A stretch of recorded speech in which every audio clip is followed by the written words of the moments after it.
ನಮಸ್ಕಾರಗಳು. ಈಗ ನಾವು 2026 ವೆದರ್ ಕಂಡೀಷನ್ ಹೇಗಿರ್ತದೆ, ಅದು ನಮ್ಮ ಭತ್ತದ ಬೆಳೆಯ ಬಗ್ಗೆ ಏನು ಪರಿಣಾಮಗಳು, ಪಾಸಿಟಿವ್ ನೆಗೆಟಿವ್ ಎರಡನ್ನು ಏನಾಗ್ಬೋದು ಹೇಳುವಂಥದ್ದನ್ನು ನೋಡೋಣಂತೆ. ಈ ವರ್ಷ ಮಾನ್ಸೂನ್ ಹೇಳುವುದು ನಾರ್ಮಲ್ ಆಗಿ ಬರಬಹುದು, ಆದರೆ it is not going to be continuous. ಈ ವರ್ಷ as per the weather forecast ಪ್ರಕಾರ ಏನಪ್ಪ ಅಂದರೆ 92% ಅಷ್ಟೇ ರೈನ್ ಬರ್ತದೆ, ಒಂದನೇದು.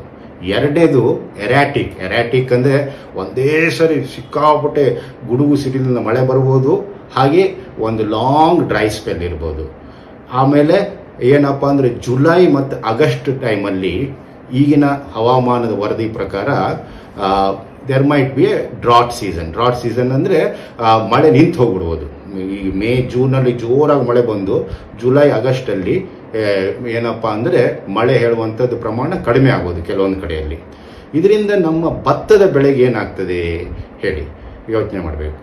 ಈಗ ನಾವು ಭತ್ತದ ಜುಲೈಲಿ ನಾವು ಅದನ್ನು ಏನಪ್ಪ ಅಂದರೆ ಬಿತ್ತನೆ ಮಾಡಿದ್ರೆ ಜುಲೈ ಟೈಮಲ್ಲಿ ಅದಕ್ಕೆ ನೀರು ಬೇಕಾಗ್ತದೆ. ಆ ಟೈಮಲ್ಲಿ ನೀರು ಕೊರತೆ ಆಗುವ ಸಾಧ್ಯತೆಗಳಿದ್ದಾವೆ, ಒಂದನೇದು.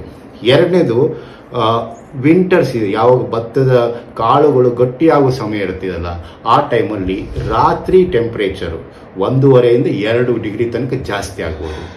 ಆವಾಗ ಏನಾಗ್ತದೆ ಅಂದರೆ ರಾತ್ರಿ ಟೆಂಪ್ರೇಚರ್ ಎಲ್ಲ ಜಾಸ್ತಿ ಆಗಿಬಿಟ್ರೆ ಭತ್ತದ ಬೆಳೆ ಹೇಳುವಂಥದ್ದು ಜೊಳ್ಳು ಕಾಳುಗಳು ಚಾಫಿ ಆಗ್ಬಿಡ್ತದೆ. ಚಾಫಿ ಅಂದರೆ ಜೊಳ್ಳು ಕಾಳುಗಳು ಬರುವಂತಹ ಸಾಧ್ಯತೆ ಇದೆ. ಮತ್ತು ಹಾಟು ಇರ್ತದೆ, ಹ್ಯೂಮಿಡ್ ಇರ್ತದೆ.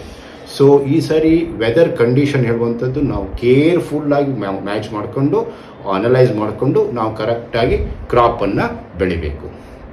ಇದರಿಂದ ಏನು ಪರಿಣಾಮ ಆಗ್ತದೆಯಪ್ಪ ಹೇಳಿ ನೋಡೋಣಂತೆ.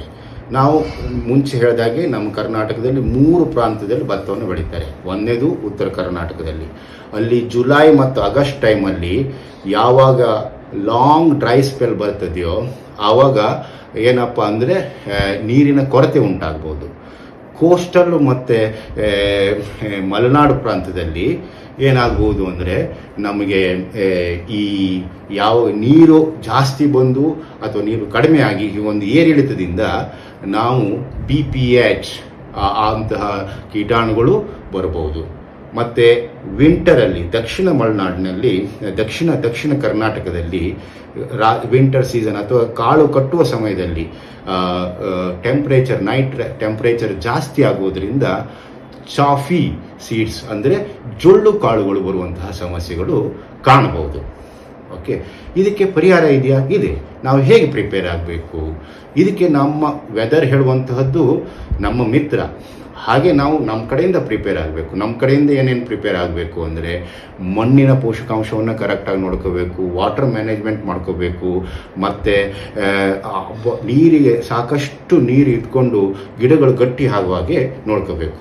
ನಾವು ಇನ್ನು ಮುಂದಿನ ವಿಡಿಯೋದಲ್ಲಿ ಈ ನೀರು, ಮಣ್ಣು ಮತ್ತು ಪೋಷಕಾಂಶಗಳನ್ನು ಹೇಗೆ ಮ್ಯಾನೇಜ್ ಮಾಡಬೇಕು ನೋಡಿಕೊಂಡು ನಮ್ಮ ವೆದರ್, ನಮ್ಮ ಪ್ರಕೃತಿ ಹೇಳುವಂಥದ್ದು ನಮ್ಮ ಮಿತ್ರ, ಅದು ನಮ್ಮ ಎನಿಮೆ ಅಲ್ಲ. ಆದರೆ ನಾವೇನು ಮಾಡ್ಕೋಬೇಕು ಅಂದರೆ ನಾವು ಸರಿಯಾದ ಪ್ಲ್ಯಾನ್ ಮಾಡಿಕೊಂಡ್ರೆ ಉತ್ತಮ ಬೆಳೆಯನ್ನು ನಾವು ಬೆಳಿಬೋದು. ಇಂತಹ ಕಂಡೀಷನ್ನಿಗೆ ಹೇಗೆ ಮ್ಯಾನೇಜ್ ಮಾಡಬೇಕು ಅಂತ ಸಲಹೆ ಸೂಚನೆಯನ್ನು ನಿಮಗೇನಾದರೂ ಬೇಕಿದ್ದರೆ ನಮ್ಮ ಈ ಕೆಳಗೆ ಕೊಟ್ಟಂತಹ ನಂಬರಿಗೆ ನೀವು ಸಂಪರ್ಕಿಸಬಹುದು.